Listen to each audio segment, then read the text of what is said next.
seperti ini. Terkadang kesulitan harus kamu rasakan terlebih dahulu sebelum kebahagiaan yang sempurna datang kepadamu. Teruslah bermimpi dan teruslah bermimpi. Bermimpilah selama engkau dapat bermimpi. Bila tidak bermimpi, apa jadinya hidup? Kehidupan yang sebenarnya itu kejam. Jadi harus kita mampu jalani itu. Sebelum lanjut nonton video ini, jangan lupa tekan tombol subscribe, nyalain loncengnya, like, dan share ke teman-teman kalian.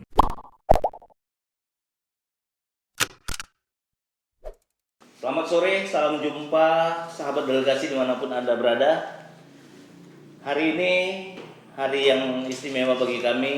Kita masih dalam suasana Ramadan 1441 42 Hijriah. Bersama kita hadir tamu kita Ibu Dahlia Suhartono, SKM MSI. Beliau adalah Ketua Wanita Forum Komunikasi Putra Putri ABRI Sumatera Utara, TNI Polri kalau saat ini. Selamat malam, sore Bu. Selamat sore. Selamat sore Ibu, salam sehat. Salam sehat buat kita. Hari ini apa kegiatan Ibu Dahlia? Alhamdulillah hari ini baru kemarin sih ya. Topik hari ini karena hari libur belum ada kegiatan apa-apa. Ya di sini gitu. Oh iya.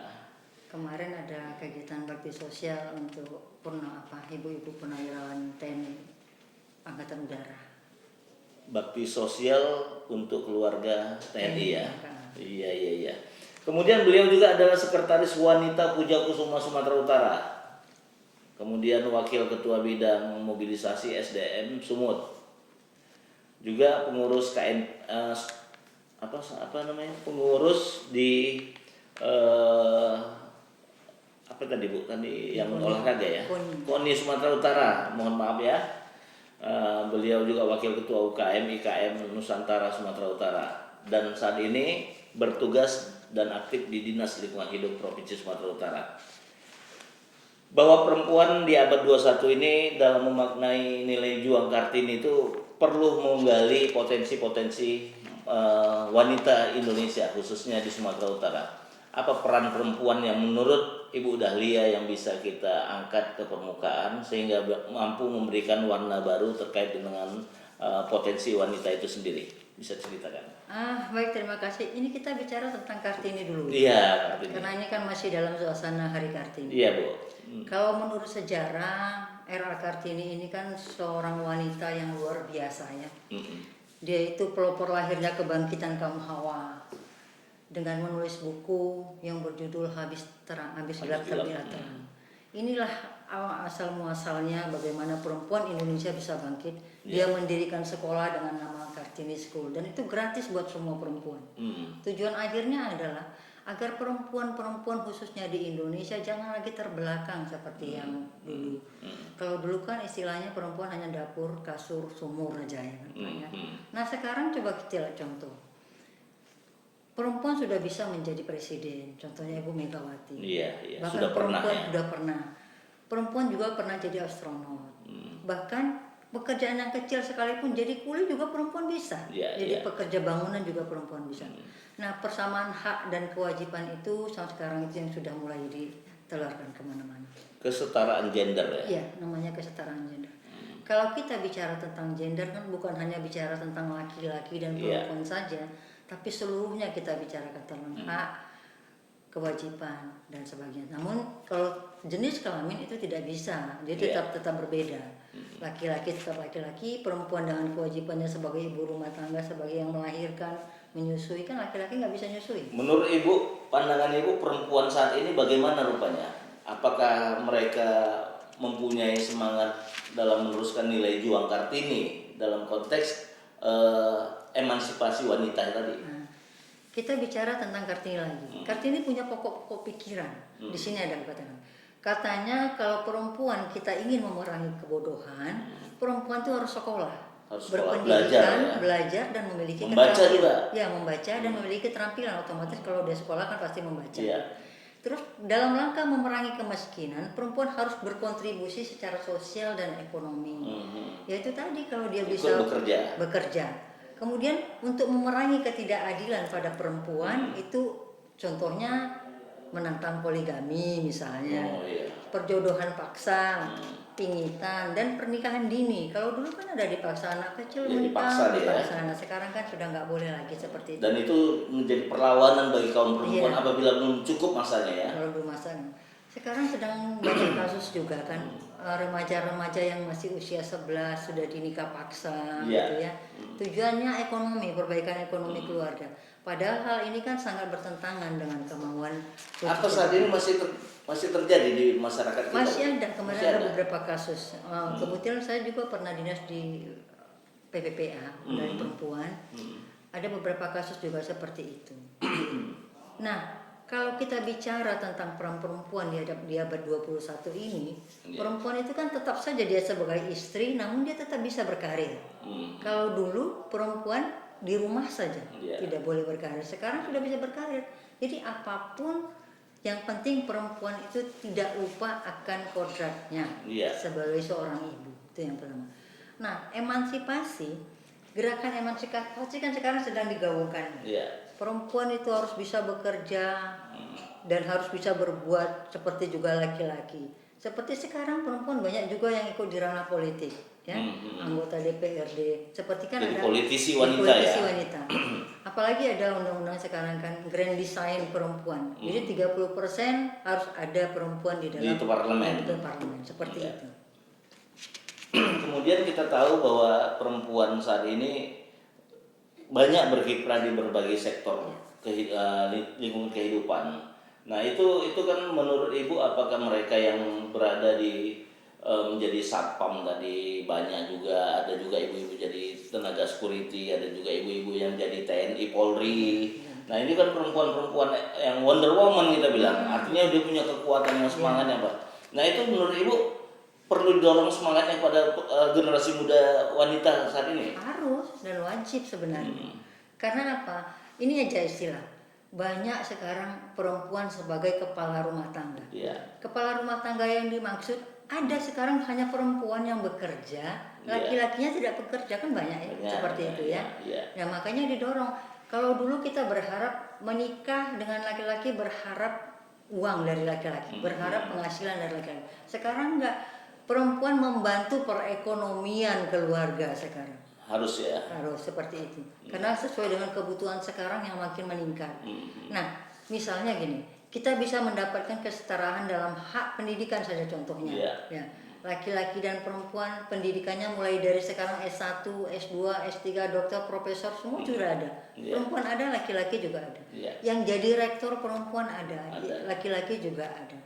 Di bidang pendidikan, dekan yang pintar-pintar juga sekarang lebih banyak perempuan. Kalau dilihat statistik pendidikan, ternyata yang lebih banyak pintar itu perempuan daripada laki-laki. Iya, seperti itu. Sahabat delegasi sekalian, ini sangat menarik bincang-bincang kita dengan Ibu Dahlia Suartono ini. Jadi wanita itu memang harus punya semangat, punya komitmen, dan punya nalar baik politik, ekonomi, sosial, budaya. Oleh karena itu bincang-bincang kita akan kita lanjutkan. Mungkin Ibu bisa menjelaskan sedikit kepada kami terkait peran Ibu juga dalam rangka membangun wanita FKPPI di dalam beraktivitas sosial. Bisa diceritakan Ibu? Baik, terima kasih. Saya sebenarnya baru nih. FKPPI wanita FKPP Sumatera Utara itu baru terbentuk. Tapi FKPP-nya itu sudah lama. FKPP-nya sudah lama. Wanitanya itu baru terbentuk di Sumatera. Wanitanya? Iya, baru terbentuk di Sumatera Utara. Oh iya. Baru sekitar 4-6 bulan yang lalu. Dan kita sudah berbuat untuk itu. Awal pertama sekali kita berbuat untuk wanita FKPP adalah dengan bakti sosial pada waktu terjadinya banjir di Sumatera Utara. Kemarin di Medannya, kalau nggak salah di Kampung Selayang, kita turun bersama-sama, dan waktu itu kebetulan kita langsung ke TNI AU, kan ada pangkalan yang di sana tempat itu ya. Kita turun di sana. Kemudian kita juga melaksanakan kegiatan-kegiatan lainnya, pertemuan. Kemudian sekarang ini kan musim daring. Ya, kegiatan-kegiatan virtual. Jadi semua kegiatan sekarang lebih banyak virtual. Dan itu kita laksanakan berhubungan juga dengan pusat. Dan baru kemarin juga kita mendata ibu-ibu purnawirawan TNI yang suaminya sudah TNI tidak ada, Polri.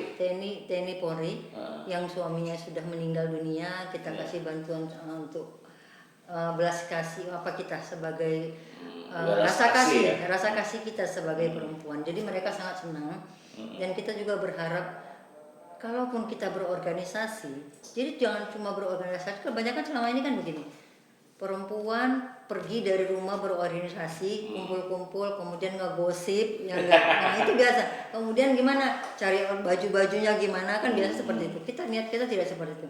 Bagaimana kita berorganisasi, mereka juga dapat ilmu, kemudian dapat penghasilan. Jadi mereka bisa sejahtera di dalamnya. Dengan apa? Kita libatkan mereka juga di UMKM. Jadi kalau mereka punya usaha kecil, kita buat pelatihan dan ikut kemarin pelatihan. Anggota-anggota kita di situ. Jadi wanita-wanita FKPP itu harus diciptakan ke depan itu lebih produktif ya, lebih bermanfaat bagi masyarakat, khususnya bagi keluarganya. Keluarga dulu, keluarga terutama, baru ke masyarakat. Iya. Jadi wanita FKPP ini sudah terbentuk di Sumatera Utara di semua kabupaten kota, bagaimana? Kebetulan ini ada baru 4-5 baru kabupaten kota yang terbentuk dan yang lain sedang proses ya. Karena ini kan masa transisi, karena kepemimpinan juga lagi transisi. Mudah-mudahan dalam tahun ini semua kabupaten kota sudah terbentuk ya. Waduh, mantap kali ini. Jadi rekan-rekan sahabat delegasi bahwa wanita FKPP itu sudah mulai aktif dan berkiprah di Sumatera Utara. Dan ini menjadi bagian daripada dalam rangka mensupport tugas baik itu TNI maupun Polri dari kelompok masyarakatnya, khususnya dari keluarga Ibu ya, dari keluarga. Kemudian kita tahu juga Ibu aktif di sebuah organisasi etnis namanya Puja Kusuma. Puja Kusuma itu apa sih? Ada yang bilang Putra Jawa keluyuran Sumatera atau kalau kita tidak salah, data terakhir itu orang Jawa yang ada di Sumatera Utara, ya, tapi bukan keluyuran ya. Kelahiran ya. Mohon maaf itu hanya seluruh tuh. Sekitar kalau nggak salah 52% kalau nggak salah yang hasil data terakhir. Mungkin ada perubahan katanya. Jadi ini kan sangat signifikan, potensi sekali. Apalagi yang berhubungan dengan pilkada, pasti ini sangat dicari nih Puja Kusuma ini. Lumbung suara ini. Lumbung suara nih itu. Makanya banyak kelompok-kelompok partai politik itu mendekati tokoh-tokoh Jawa ya. Akhirnya gara-gara seperti itu seperti kita tahu sendiri lah banyak tercipta organisasi Jawa lainnya. Jadi keinginan Ibu berada di Puja Kusuma tadi atau berada di organisasi etnik tadi bagaimana? Apa mau merangkul atau saat ini kan kita banyak mendengar ada Puja Kusuma, ada Joko Tingkir, ada FJB, FWJ, banyak hal. Jadi ini kayaknya perlu disatukan ini. Jadi kita bicara tentang orang Jawa istilahnya, itu kan karena banyak, ya. Tapi banyak mereka tetap guyup, kita tetap guyup. Walaupun dia ada beberapa organisasi, tapi guyup. Nanti kalau disuruh kumpul orang Jawa ya kumpul juga orang Jawanya, gitu. Tergantung kalau misalnya pecahnya itu kan tergantung kepentingan sebenarnya. Ya, jadi kita itu sebenarnya rukun ragat rumangso itu sudah satu gitu. Jadi kita guyup ini sebenarnya. Ya, kita nggak bisa nyalakan kepentingan masing-masing. Tapi intinya orang Jawa itu sebenarnya inginnya bersatu semuanya. Iya. Makanya kalau ada kepentingan itu terlepas, kita nggak ikut campur di dalamnya. Iya. Kembali ke masalah perempuan tadi. Nah, kita masalah perempuan ini. Harapan kita kan semuanya. Ya terutama saya.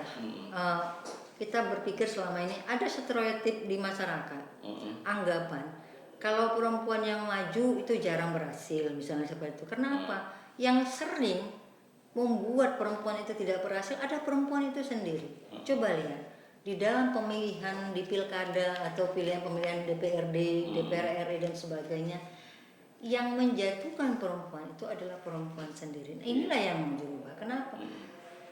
Ada di masyarakat ya berpikir kalau perempuan itu jalan keluar malam pikirnya udah negatif. Karena kalau dia ke konstituennya ke masyarakat kenapa sampai malam sampai pagi dipikir negatif dan macam-macam seperti itu. Inilah yang mau kita rubah pikirannya dengan cara apa, yaitu perempuan harus mempunyai pendidikan. Kalau tidak nanti pikirnya hanya begitu aja, dia ngapain keluar, keluarnya sama laki-laki lagi. Harusnya mau dipilih orang karena anggapan itu dari perempuan juga, jadinya nggak ada yang milih. Makanya harus diberikan pemahaman, Iya, pemahaman. supaya jangan sampai pola pikir yang tadinya sangat kaku, nah ini diberi keterbukaan bahwa ini loh yang dilakukan di luar. Kalaupun perempuan yang apa itu kan bisa disampaikan kepada masyarakatnya dengan melakukan kegiatan, jangan hanya di luar aja buat acara, di lingkungannya juga harus buat acara. Ini loh yang kita lakukan. Jadi supaya juga pada perempuan-perempuan lain, aktivis-aktivis lain, saya rasa itu yang perlu diingatkan, Bu. Jadi jadi masyarakat bisa, oh ini yang dilakukan selama ini di luar, aktivitas sosial, aktivitas kerakyatan dalam rangka membangun masyarakat. Tujuan kita juga salah satu untuk mendorong perempuan-perempuan Indonesia itu agar berkarir lebih baik ya. Kenapa? Karena gini ya, tuntutan hidup dan tuntutan ekonomi sekarang ya. Kalau dulu kita masih bisa beli telur dengan harga Rp1.000 atau Rp500. Sekarang telur satu butir aja udah 1.500. Nah, kalau penghasilan suaminya misalnya di satu sisi masih kurang, kalau ada istri berkarir kan akan membantu. Namun jangan lupa juga tugasnya sebagai seorang ibu, kan seperti itu, seorang istri. Kan banyak kejadian juga. Banyak ini masalah pikiran laki-laki juga. Mereka nggak siap kalau istrinya lebih tinggi daripada istrinya, kan begitu. Jadi kualitas hidup perempuan ini harus dia bisa memahami bagaimana memahami di rumah keluarganya sendiri, bagaimana memanage di rumah, dan bagaimana dia di kantor agar tidak terjadi kesalahpahaman di dalamnya. Seperti itu. Iya. Sangat menarik ya, bahasa seorang ibu yang paling paham dengan dunianya, karena dunia wanita yang dia geluti, dunia perempuan, dalam rangka memberikan pencerahan kepada kaum perempuan. Jadi aktivitas yang dilakukan oleh Ibu Dahlia Suartono ini adalah aktivitas yang melingkupi aktivitas bagaimana perempuan Indonesia khususnya di Sumatera Utara itu lebih berdaya guna, lebih bermanfaat bagi masyarakatnya, lebih produktif di lingkungan masyarakatnya. Kemudian kita juga melihat bahwa Ibu banyak kegiatan sosial, kegiatan keorganisasian, keetnisan. Namun di sisi lain Ibu adalah seorang PNS juga, saya lihat ya, PNS yang aktif di dinas pemerintah Provinsi Sumatera Utara. Bagaimana Ibu bisa membagi ruang waktu tadi sehingga aktivitas tadi bisa berjalan? Karena ini kan banyak kegiatan, ada pelantikan di luar provinsi mungkin, apakah dikaitkan dengan program ada kunjungan ke kabupaten itu, di situlah dibuat kegiatan. Jadi tidak tumpang tindih ya, bisa ceritakan. Baik, terima kasih. Begini, kita juga seorang PNS ya, yang mempunyai jadwal kerja yang sudah ditentukan oleh pemerintah. Ya. Dan kebetulan, khususnya di FKPPI ya, di FKPPI karena saya jadi ketuanya, saya buat jadwal. Kalau untuk pelantikan itu sengaja kita buat hari Sabtu. Hari libur ya. Hari libur.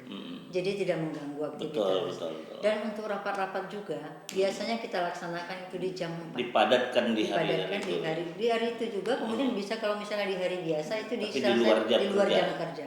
Jadi tidak mengganggu aktivitas kantor. Ya. Kalaupun ada misalnya tiba-tiba ada rapat penting dari organisasi, ya kita izin ke pimpinan. Jadi agar bisa bersinergi. Jadi selama tidak mengganggu tugas-tugas kedinasan, itu bisa dilakukan dalam rangka mengisi kegiatan untuk masyarakat. Bagus sekali itu, Ibu Dahlia.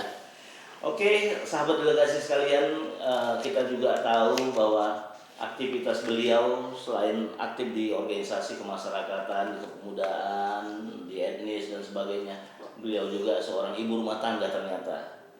Kita juga ingin dengar apa yang sudah dilakukan, yang akan dilakukan, dan program-program apa yang dalam rangka mendidik keluarga. Karena potensi ini juga harus disejajarkan atau diseimbangkan baik dalam kegiatan keluarga maupun kegiatan sosial kemasyarakatan. Silakan Bu. Ini loh, memang sih saya berumah tangga.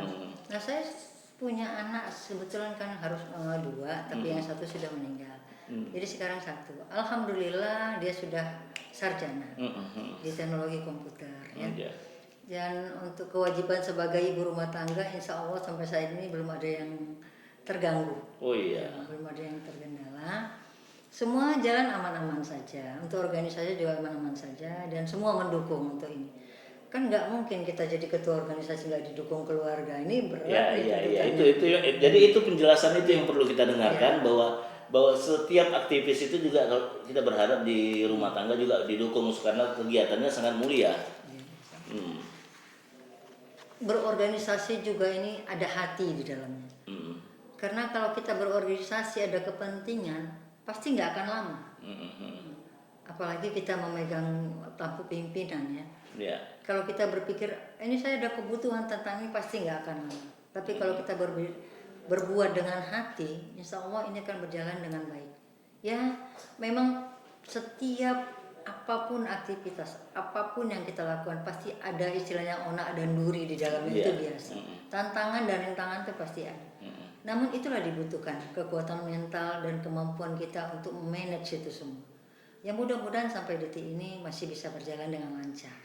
Wis, mantap. Jadi sahabat delegasi, itulah beberapa hal yang sudah kita dengarkan dari seorang Dahlia Soehartono, sarjana kesehatan masyarakat dan Master of Science. Jadi beliau ini kita yakini dalam kiprahnya dapat membantu memberikan pemahaman kepada kaum perempuan Sumatera Utara khususnya dalam rangka memberikan manfaat dan berdaya guna produktif di masyarakat. Sebelum kita tutup, sampaikan closing statement Anda terkait dengan apa yang saat ini yang sudah dilakukan dan akan dilakukan ke depan. Baik, terima kasih. Tetap kita berbicara tentang Kartini. Saya akan bacakan beberapa pemikiran Kartini yang sangat bermanfaat bagi seluruh perempuan khususnya. Silakan. Pertama, Kartini mengatakan seperti ini. Terkadang kesulitan harus kamu rasakan terlebih dahulu sebelum kebahagiaan yang sempurna datang kepadamu. Itu maknanya sangat dalam. Istilah ada bahasa bersakit-sakit dahulu, bersenang-senang kemudian. Itu padan katanya seperti itu. Ada lagi. Teruslah bermimpi dan teruslah bermimpi. Bermimpilah selama engkau dapat bermimpi. Bila tidak bermimpi, apa jadinya hidup? Kehidupan yang sebenarnya itu kejam. Jadi harus kita mampu jalani. Kemudian tahukah engkau semboyanku, kata Kartini. Aku mau. Dua kata-kata yang ringkas itu sudah berapa kali mendukung dan membawa aku melintasi gunung keberatan dan kesusahan. Kata aku tiada dapat kita ucapkan. Melenyapkan rasa berani. Kalimat aku mau itu yang penting. Membuat kita mudah mendaki puncak gunung sekalipun. Itu bahasa dari Kartini. Kemudian gadis yang pikirannya sudah dicerdaskan, pemandangannya sudah diperluas, tidak akan sanggup lagi hidup di dalam dunia nenek moyangnya. Kalau zaman dulu gadis tuh dapur, kasur, sumur, sekarang sudah beda. Mau kemanapun dia bisa berbuat. Namun dengan koridor-koridor tertentu. Lagi, lebih banyak kita maklum, lebih kurang rasa dendam dalam hati kita. Semakin adil pertimbangan kita dan semakin kokoh dasar rasa kasih sayang. Tiada mendendam, itulah bahagia. Kemudian saat membicarakan orang lain, Anda boleh saja menambahkan bumbu, tapi pastikan bumbu itu yang baik. Kemudian banyak hal yang bisa menjatuhkanmu, tapi satu-satunya yang benar dapat menjatuhkanmu adalah dirimu sendiri.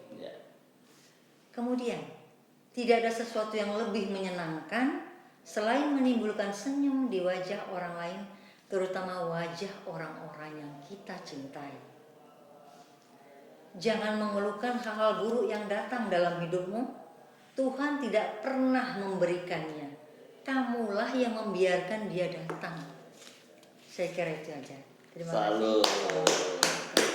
Inilah dia Kartini Sumatera Utara, Dahlia Soehartono. Terima kasih Bu Dahlia atas kunjungannya. Terima kasih. Delegasi media mengucapkan ribuan terima kasih atas pertemuan podcast ini. Saya Ardiansa Tanjung selaku host dalam acara ini.